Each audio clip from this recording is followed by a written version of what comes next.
जा नाश कर देगा हमर नया नया गवाना नया तकिया बिछवाना नया चोली के खोली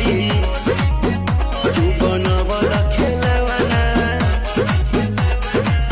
नया नुहर जानी बनी एक चोर राजा तेरा कमर बड़ा तोड़ राजा तनी जाई ना बहरिया टूटता बदन